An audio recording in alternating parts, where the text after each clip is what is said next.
Dear students, ninth class mathematics chapter 1 number systems के 6th lecture में आपका स्वागत है। आज की इस लेक्चर में हम रियल नंबर्स यानी रेशनल एंड इरेशनल नंबर्स पे कुछ ऑपरेशन जैसे इनको ऐड करना, सब्ट्रैक्ट करना, मल्टीप्लाई, डिवाइड करना वगैरह जो है इनसे संबंधित कुछ बेसिक बातें सीखेंगे।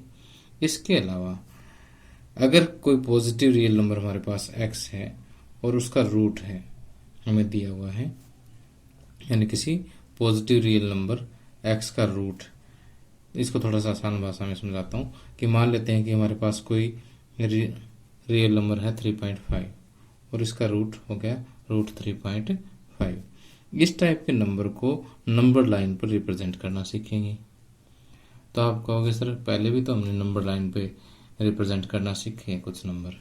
हमने पहले बिल्कुल सिंपल नंबर जैसे √2 है, √3 है, √5 है, इस टाइप के नंबर जो किसी प्राइम नंबर के स्क्वायर रूट थे उनको हमने नंबर लाइन पे रिप्रेजेंट करना सीखा था।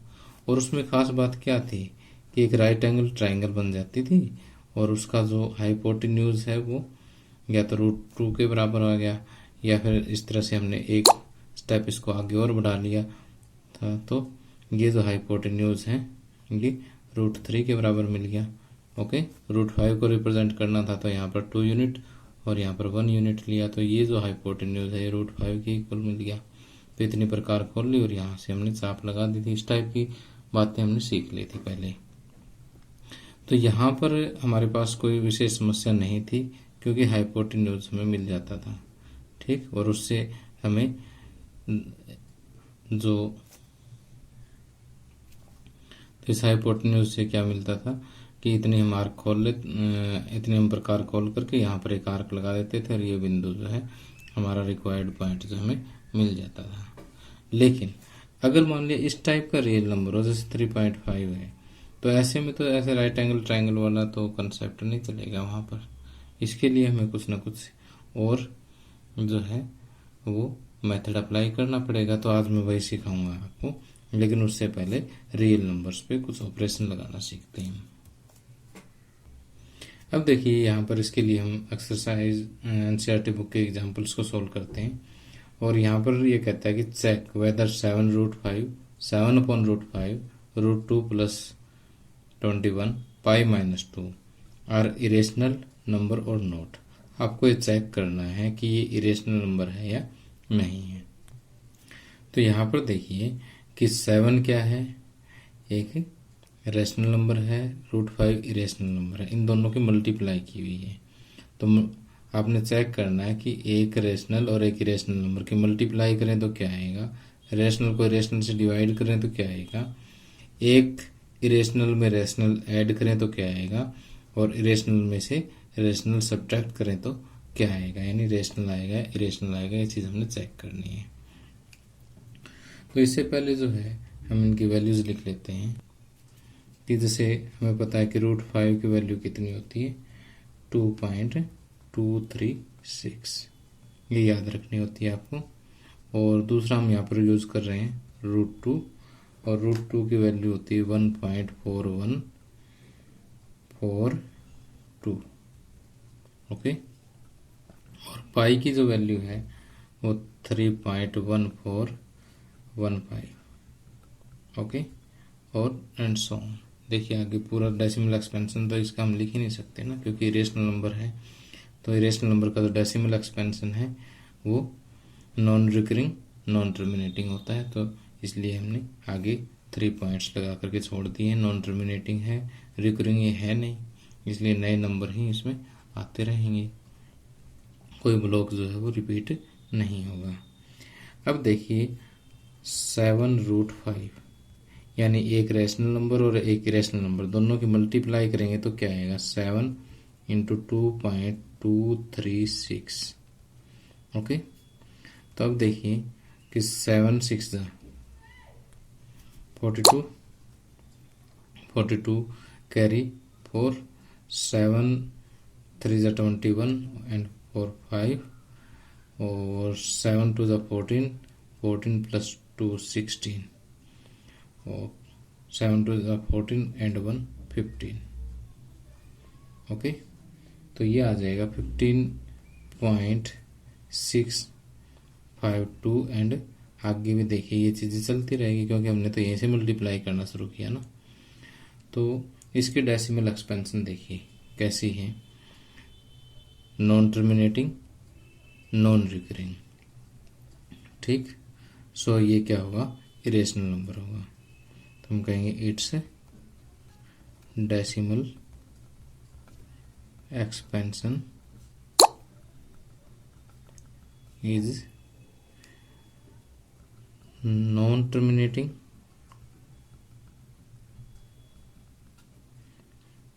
and non-recurring. So it is irrational number, ठीक। तो यहाँ से आपने एक बात सीखी कि एक रेशनल और एक इरेशनल नंबर की जब आप मल्टीप्लाई करते हो तो आपको इरेशनल नंबर ही मिलेगा। ओके, आगे इसी टाइप से हम इसका सेकंड पार्ट कर लेते हैं। सेकंड पार्ट में 7/√5। ओके, तो इसको सोल्व करने के लिए मैं क्या करता हूँ कि इसको √5 से मल्टीप्लाई कर देता हूँ, √5 से डिवाइड कर देता हूँ। ओके, तो ये हो जाएगा 7√5 डिवाइड बाई √5 और √5 की मल्टीप्लाई 5 होगी।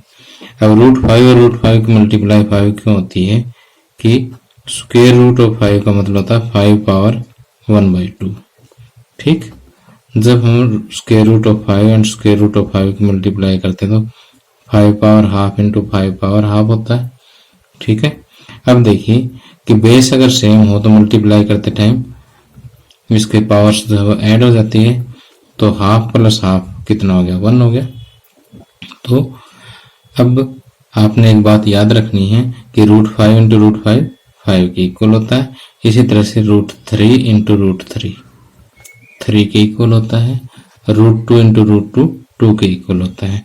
तो इन चीज़ों का मैं यहाँ पर इस एक्सरसाइज में बहुत बार यूज करूँगा, तो आपने ये चीज़ें जो है याद रखनी है। तो देखिए आगे बढ़ते हैं इसी सम में कि 7√5 जैसे अभी फर्स्ट पार्ट में हम सोल्व करके आए हैं, डिवाइड बाई 5। ओके, अब जैसे इसको मैं 5 से डिवाइड करूंगा तो 5 3 ज़ा 15, ठीक, 5 1 ज़ा 5 और 5 3 ज़ा 15, 0 एंड सो ऑन, आगे चलता रहेगा ये, ठीक। क्योंकि यहाँ जब नए नए नंबर आएंगे तो यहाँ पर भी नए नए नंबर आएंगे। जब ये रिपीट नहीं होगा तो यहाँ पर भी नेचुरल सी बात है कि कोई भी रिपीटिंग ब्लॉक आपको नहीं मिलेगा। ओके, तो यहाँ पर भी आपने क्या करना है कि यही सेम टू सेम लाइन, जो ये वाली लाइन थी ना, it's decimal expansion is non terminating and non recurring, so it is irrational number, it is irrational number. Okay, तो आगे देखिए नेक्स्ट पार्ट हमारे पास √2 + 21 और √2 की मैंने आपको वैल्यू क्या बताई थी, 1.4142। ओके, प्लस 21 अगर इसमें ऐड होगा तो 21 + 1 22.4142, डेसिमल एक्सपेंशन तो वही रहेगी। तो हम यहाँ पर वही लिखेंगे as its decimal expansion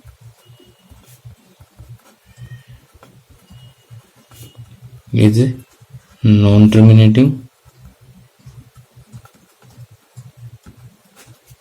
and non-repeating.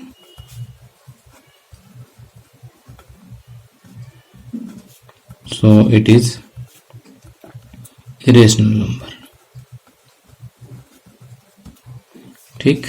Similarly next part हमारे पास पाई -2 और पाई की वैल्यू 3.1415 एंड सो ऑन -2 और 3 - 2 1.1415, यहाँ पर भी डेसिमल एक्सपेंशन वही है, ठीक है। तो यहाँ पर भी सेम लैंग्वेज हम रिपीट कर देंगे, ठीक है, जो ऊपर वाली है। So it is irrational number.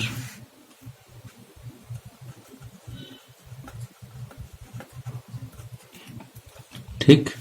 तो अब देखिए कि इस एग्जाम्पल से हम एक बहुत ही इंपॉर्टेंट बात सीखे कि अगर एक रेशनल और एक इरेशनल नंबर की मल्टीप्लाई करते हो तो भी आपको इरेशनल नंबर मिलेगा। एक रेशनल को अगर एक इरेशनल से डिवाइड करते हैं तो भी आपको इरेशनल नंबर मिलेगा। ठीक। और अगर एक इरेशनल में एक रेशनल नंबर ऐड करते हो या एक इरेशनल और एक रेशनल नंबर ऐड करते हो तो भी आपको क्या मिलेगा, इरेशनल नंबर मिलेगा। और एक इरेशनल और एक रेशनल का डिफरेंस लेते हो तो भी आपको इरेशनल नंबर मिलेगा। ठीक। तो इस एग्जाम्पल से बात क्लियर हो जाती है। अब आगे जो हम एग्जाम्पल्स करेंगे ना उसमें दोनों ही क्या लेंगे, इरेशनल नंबर लेंगे जिनको ऐड करना है, सब्ट्रैक्ट या मल्टीप्लाई डिवाइड करना है। नेक्स्ट एग्जाम्पल में दोनों ही इरेशनल नंबर लेंगे, फिर देखते हैं क्या होता है। अब देखिए एग्जाम्पल 13 में आपको क्या दिया हुआ है कि यहाँ पर 2√2 + 5√3 एंड √2 - 3√3 ये दिया हुआ है। तो ये नंबर भी इरेशनल नंबर होगा, ये नंबर भी इरेशनल होगा। तो इनको हमने क्या करना, ऐड करना है। ठीक। तो जैसे ये 2√2 है + 5√3 है, तो इनको, और एक नंबर ये हो गया पूरा, दूसरा नंबर ये है। इन दोनों को ऐड करने के लिए जैसे हम अलजेब्रा में ऐड करते हैं ना, जैसे मान लिया हमारे पास 2x + 5y है और दूसरा क्या है, x - 3y है। ठीक। तो क्या करते हैं हम, सिमिलर टर्म्स को ऐड या सब्ट्रैक्ट करते हैं। इनके नीचे हम देखो x वाले टर्म के नीचे x वाले टर्म रखते हैं, y वाले टर्म के नीचे y वाले टर्म रखते हैं और फिर इनको जैसे ऐड करते हैं ना, 5 - 3 2y। ठीक है, ऐसे आंसर निकालते हैं हम छोटी क्लासेस में, 8th क्लास में भी हमने सीखा, 7th में भी सीखा। ठीक है। तो जैसे x वाले टर्म के नीचे x वाले टर्म है, y वाले टर्म के नीचे y वाले टर्म है, जैसे अलजेब्रा में रखते हैं ना, ठीक उसी तरह से हम यहाँ पर रखेंगे कि √2 वाली जो टर्म है ना उसमें √2 वाला ही ऐड या सब्ट्रैक्ट करेंगे, √3 वाले में √3 वाला ही करेंगे। ओके। तो देखिए इसका सॉल्यूशन 2 + √2 + 5√3, इसमें ऐड करना आपने √2 - 3√3। ओके। तो 2√2 प्लस में √2 वाली दोनों टर्म्स एक जगह पर और 5√3 और ये -3√3। ओके। अब ये 2 और एक 3, 2√2। ठीक है। जैसे 2x + x कितना होता है, 3x होता है ना, तो 2x + x 3x यानी 2√2 + √2 3√2। और इसी तरह से 5x - 3x क्या होता है, 2x होता है, तो ये 2√3 हो जाएंगे, यानी 5√3 में से 3√3 माइनस होंगे, तो 5 में से 3 गए 2√3। ओके। तो ये आंसर आ जाएगा बस इसका। आप यहाँ पर चाहो तो एक स्टेप और कर सकते हो। ठीक है, एक बार मैं इसको कट कर दूं यहाँ से डायरेक्ट। अब देखिए कि इन दोनों में से √2 कॉमन ले लीजिए, √2 कॉमन लेंगे तो 2 + 1 आएगा। इन दोनों में से √3 कॉमन ले लीजिए, √3 कॉमन लेंगे तो 5 - 3 आएगा। तो 2 + 1 क्या आएगा, 3, 3 के √2 से मल्टीप्लाई, 5 - 3 क्या आएगा, 2, 2 × √3। ठीक। चाहो तो आप ऐसे ऐड कर सकते हो। ओके, समझ गए बात को। तो ये स्टेप मैं यहाँ से कट कर देता हूँ, आप कॉमन लेके कर लेना, थोड़ा सा और आसान लगेगा आपको। नेक्स्ट सम है कि मल्टीप्लाई 6√5 / 2√5। बिल्कुल आसान सा सम है। 6√5 को 2√5 से मल्टीप्लाई करना है, तो 6 × 2 × √5 × √5। ओके। तो 6 2 = 12 और √5 और √5 की मल्टीप्लाई मैंने आपको क्या बताई थी, 5, 12 5 = 60। ओके। अब देखिए तो मल्टीप्लाई वाला सम था, अगर इसी को डिवाइड वाला सम देते तो 6√5/2√5 कर देते हैं। √5 से √5 कैंसिल, 2 3 जा 6, 3 आंसर आ जाता। ठीक है, लेकिन फिलहाल बुक में सम यही है। और इसके लिए जो मैं अभी थोड़ा सा आगे जब डिस्कशन करूंगा ना, ये सारे एग्जाम्पल खत्म होने के बाद, तब इसको यूज करूंगा, याद रखना आप। अब नेक्स्ट देखिए, एक डिवाइड वाला सम है। यहाँ पर कहता है डिवाइड 8√15/2√3। तो यहाँ पर 8√15 को आपने डिवाइड करना है किससे? 2√3 से। डिवाइड करने का मतलब दिस डिवाइड बाय 2√3। अब 15 को आप क्या लिख सकते हो? √15 को लिख सकते हैं √5 इंटू √3 और 2√3। √3 से √3 कैंसिल हो जाएगा, 2 4 जा 8, तो ये आ जाएगा 4√5। ये इसका आंसर आ जाएगा। ठीक, अब देखिए नेक्स्ट सम पे पहुंचने से पहले हम एक चीज डिस्कस करते हैं यहाँ पर कि ये इरेशनल नंबर है, ये इरेशनल नंबर है। जब एक इरेशनल नंबर को दूसरे इरेशनल नंबर से डिवाइड करते हैं तो इस सम में देखिए इरेशनल ही आया है। लेकिन जब हमने यहाँ एक इरेशनल को दूसरे इरेशनल से डिवाइड किया था, यहाँ रेशनल आ गया था। तो अगर आप किसी एक इरेशनल नंबर को दूसरे इरेशनल नंबर से डिवाइड करते हैं तो आपको इरेशनल भी मिल सकता है और रेशनल नंबर भी मिल सकता है। ठीक, दोनों में से आपको कोई भी मिल जाएगा, कोई कंपलसरी नहीं है। इसी तरह से आप जब दो इरेशनल नंबर की मल्टीप्लाई करते हो तो आपको रेशनल नंबर भी मिल सकता है और इरेशनल नंबर भी मिल सकता है। जैसे 6√5 है, इसको अगर आप 2√3 से मल्टीप्लाई करोगे तो 6 2 जा 12, √15, ये इरेशनल मिल गया। यहाँ पर तो इरेशनल था लेकिन यहाँ पर इरेशनल है। तो जब आप दो इरेशनल की मल्टीप्लाई करोगे तो आपको रेशनल भी मिल सकता है, इरेशनल भी मिल सकता है। इसी तरह से जब आप दो इरेशनल नंबर को ऐड करोगे तो आपको इरेशनल भी मिल सकता है या रेशनल भी मिल सकता है, कोई कंपलसरी नहीं है।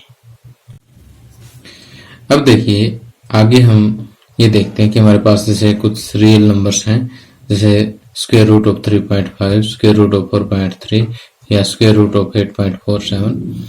तो इस टाइप के जो नंबर है हमारे, उनको हम रियल नंबर लाइन पर कैसे शो कर सकते हैं वो ये हम अभी सीखेंगे। तो पहले हम जनरल ले लेते हैं कि x कोई भी हमारे पास पॉजिटिव रियल नंबर है और उसके स्क्वायर रूट को हम ज्योमेट्रिकली कैसे फाइंड आउट कर सकते हैं।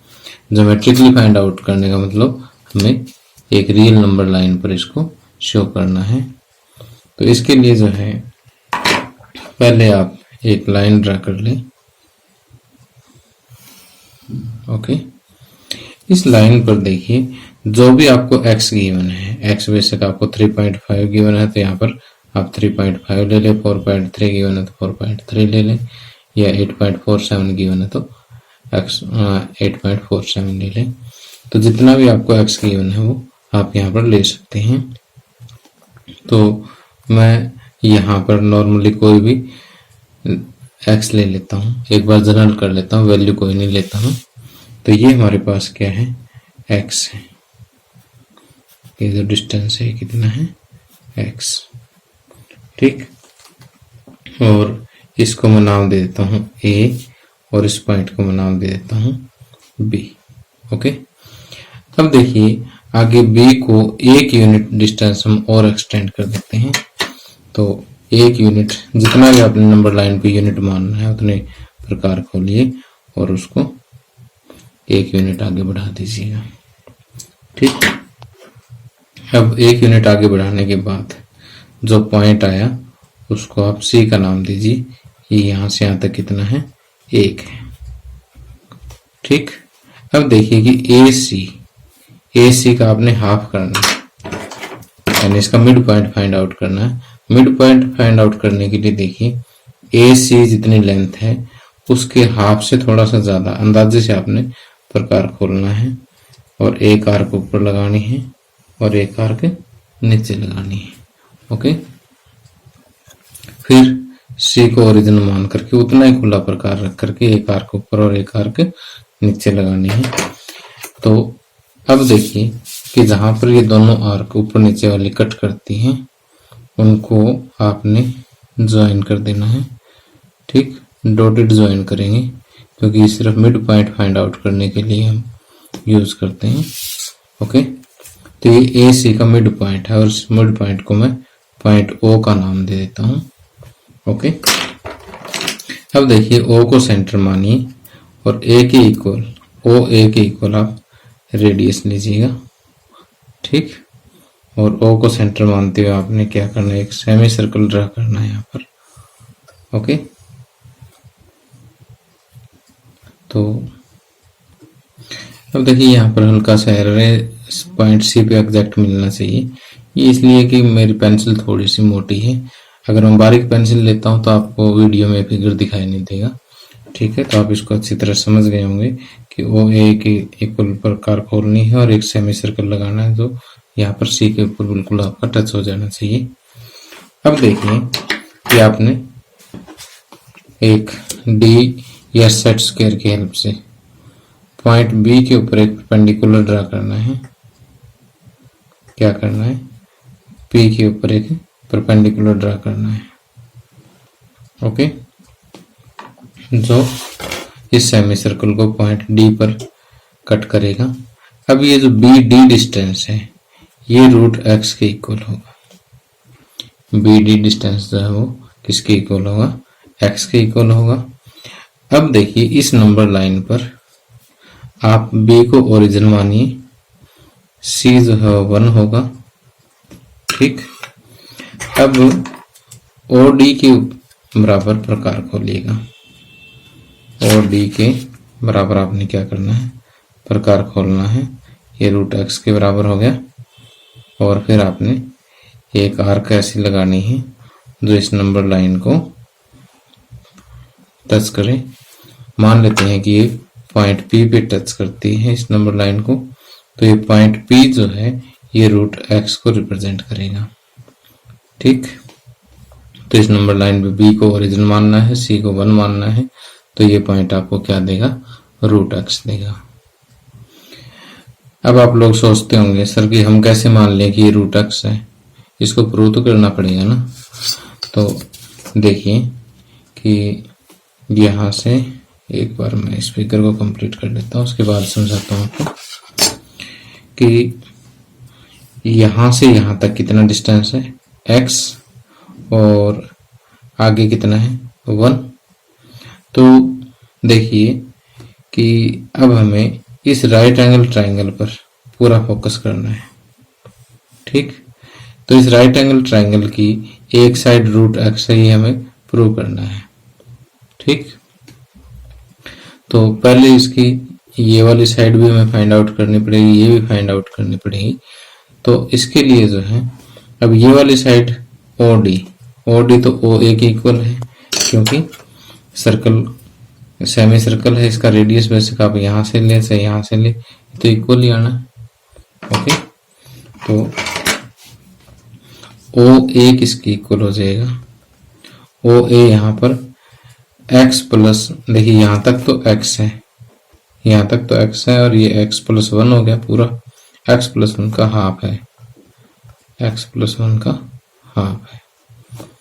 ठीक, और OB किसके इक्वल है, OB देखिए यहाँ से यहाँ तक OC क्या है, x प्लस 1 का हाफ है और उसमें से 1 माइनस कर दिया। दोबारा से ये वीडियो से मिस हो गया था। OB देखिए कि OC तो क्या है, x प्लस 1 का हाफ है और इसमें से ये 1 माइनस कर देते हैं तो OB के बराबर बच जाएगा ना, यानी इस पूरे में से 1 माइनस कर दिया, OB बच जाएगा। ओके, तो OB देख लेते हैं किसके इक्वल होगा, 2 LCM आ गया, x प्लस 1 माइनस 2 यानी x माइनस 1 बाई 2 के इक्वल हो गया। अब देखिए इस राइट एंगल ट्राइंगल में आपको OB मिल गया और OD भी मिल गया। ओ डी किसके बराबर है, ओ ए के बराबर ही तो है, क्योंकि सेम सेमी सर्कल के रेडियस तो हैं दोनों। ओके, तो अब देखिए कि ओ डी चाहिए, सॉरी बी डी चाहिए आपको, ये 0 है, 0 और ओ में कंफ्यूज नहीं होना आपने, बी डी आपको चाहिए। बी डी जो डिस्टेंस है वो किसके बराबर होगा, O D square minus O B square under the root. Okay, अब आइए इसको सोल्व कर लेते हैं एक बार, फिगर थोड़ा सा छुपेगा, कोई बात नहीं है। अब ओ डी किसके इक्वल है, x प्लस 1/2, इसका square minus O B x minus 1/2 का स्क्वेयर और फिर स्क्वेयर रूट। तो ये x प्लस 1 का whole square by 4, x minus 1 का होल स्क्वेयर बाई 4। अब देखिए यहाँ पर 4 एलसीएम आ गया, x प्लस 1 का होल स्क्वेयर क्या होगा, x square plus 2x plus 1 और माइनस में ये हो जाएगा x square minus 2x plus 1। Okay, अब देखिए यहाँ x स्क्वेयर से x स्क्वेयर कैंसिल हो जाएगा, 1 से 1 कैंसिल हो जाएगा, ये प्लस 2x और माइनस माइनस प्लस 2x, तो ये आ जाएगा 4x by 4 under the root, 4 से 4 कैंसिल और ये किसके बराबर आ गया, रूट x के बराबर आ गया। ठीक, तो बी डी जो है वो किसके बराबर है, रूट x के इक्वल है। ओके, तो ये तो मैंने आपको बताया था कि बी डी जो है वो रूट x के इक्वल है। तो अब देखिए जैसे जैसे हमने फिगर बनाया उसी तरह से आपको इसको इंग्लिश में लिखना है कि draw A B which is equal to x, draw A B equal to x and extend it up to C. Okay, and extend it to C such that BC is equal to 1. BC is equal to 1. अब हमने क्या किया, find mid point O of AC। दूसरे step में हमने क्या करना है, find O the mid point of AC। Okay, now draw perpendicular BD perpendicular to BC या perpendicular to AC। Third part में हमने क्या करना है कि draw BD perpendicular to AC। Okay, then BD is equal to root x। ठीक, अब आपने क्या करना है कि to prove that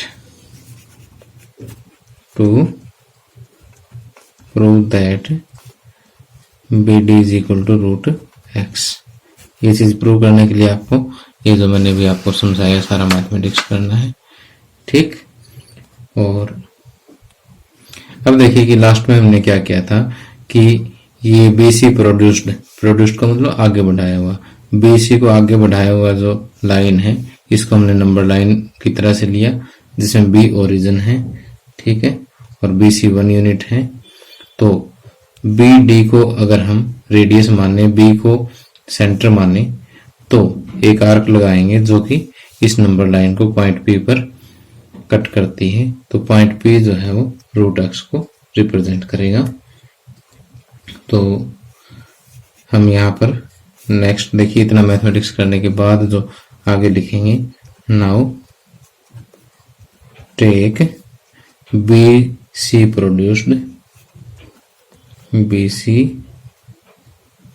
produced as a real number line. ठीक, विद बी एज ओरिजिन। ठीक, so and C denotes 1। Okay, अब देखिए इतना करने के बाद हम क्या कहेंगे, now take B as centre and B D as radius. Okay, draw an arc, draw an arc which meet number line at P. Okay, now OP is equal to BP is equal to, so BP is equal to BD which is equal to root x। Okay, अब देखिए कि इसी concept को और अच्छी तरह से समझने के लिए मैं आपको एक एग्जांपल और देता हूं कि रूट 3.5 इसको हमें अगर नंबर लाइन पे रिप्रेजेंट करना हो तो कैसे करेंगे। तो पहले तो आप जो है स्केल की हेल्प से 3.5 डिस्टेंस ले लीजिए। ठीक, तो ये वाला जो डिस्टेंस है वो 3.5 है। ठीक, जरूरी नहीं है कि आप स्केल पे 1 सेंटीमीटर का लो, आप अपनी मर्जी से कोई भी एक यूनिट ले सकते हो। ठीक है, मैंने थोड़ा सा आसानी के लिए ले लिया है। अब देखिए कि आगे आपने 1 यूनिट और ले लेना डिस्टेंस।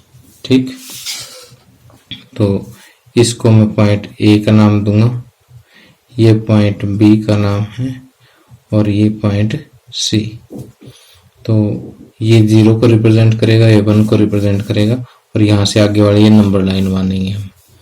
पहले ए सी का हाफ करेंगे। ए सी का हाफ करने के लिए ए और सी जितना है उसके हाफ से थोड़ा सा ज्यादा हम प्रकार खोलेंगे, ऊपर से एक एक चाप लगा देंगे। ओके, फिर सी को सेंटर मान करके उतना ही खुला प्रकार रख करके फिर हमने आर्क लगा देनी है। इससे आपको मिड पॉइंट मिल जाएगा एसी का। ठीक है, एसी का मिड पॉइंट आपको ये मिल गया है। कहाँ पे, ये वाला। ओके, और इस मिड पॉइंट को हम ओ का नाम दे देते हैं। ठीक, तो अब ओ को सेंटर मानेंगे और एक इक्वल हम प्रकार खोल लेंगे। ओके,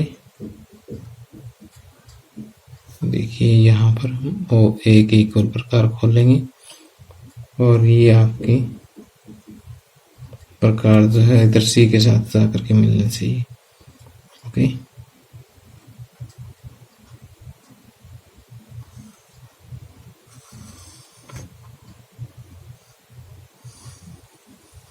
ये देखिए एग्जैक्टली सी पे जाके मिल रही है। अब आपने क्या करना है कि पॉइंट बी पर एक परपेंडिकुलर ड्रा करना। आपने पॉइंट बी पर आपने परपेंडिकुलर ड्रा करना है। ये लो जी, हमने एक परपेंडिकुलर यहाँ पर ड्रा कर दिया है और जो इस सर्कल सेमी सर्कल को पॉइंट डी पर जाकर के मिलेगा और डी को भी आप ज्वाइन कर सकते हो। अब जो बी डी है ये किसके इक्वल है, रूट 3.5 के इक्वल है। अब देखिए बी को आप ओरिजिन मानिए, 0 मानेंगे, सी 1 है। ठीक, अब बी डी के इक्वल आपने क्या करना है, प्रकार खोलना है। ओके, और आपने एक आर्क लगा देनी है जो नंबर लाइन पे पॉइंट पी पर जाकर के मिलेगी और ये जो पॉइंट पी है ये रूट 3.5 को रिप्रेजेंट करेगा। तो उम्मीद करता हूँ आपको सारे स्टेप्स अच्छी तरह से समझ आ गए होंगे। कि जिसका स्क्वायर रूट आपने, जिस नंबर का स्क्वायर रूट आपने रिप्रेजेंट करना उतना यहाँ पर ले लें, 1 यूनिट बढ़ा लें, फिर हाफ कर लें। हाफ करने के बाद बी पर परपेंडिकुलर दे दीजिए। ये जो है रूट ऑफ गिवन नंबर की इक्वल लेंथ मिलेगी। अब यहाँ से आगे वाले नंबर लाइन कंसीडर कर लें, 0 है, ये 1 है, इतना प्रकार खोलना और आगे इस आर्क को यहाँ पर मिला देना है। ठीक, और इस कंस्ट्रक्शन के स्टेप्स सेम टू सेम आपने पीछे जो मैंने आपको जनरल करवाया है ऐसा ही आपने लिखना है। और इसको प्रूव करने की जरूरत नहीं है जनरल में, इसमें पर्टिकुलर में, कि ये √3.5 के इक्वल है। ओके, तो प्यारे बच्चों, इसी के साथ ही लेक्चर समाप्त होता है और उम्मीद करता हूँ कि आपको ये सभी सम जो मैंने आज करवाए हैं अच्छी तरह से समझ में आ गए होंगे। अगर अच्छी तरह से समझ में आ गए हैं और या नहीं आए हैं तो मुझे कमेंट करके ज़रूर बताना है, और पसंद आए तो इस वीडियो को लाइक करना है, अपने दोस्तों के साथ शेयर करना है, और अभी तक चैनल को सब्सक्राइब नहीं किया तो उसे सब्सक्राइब ज़रूर करना है। Thank you, have a nice day.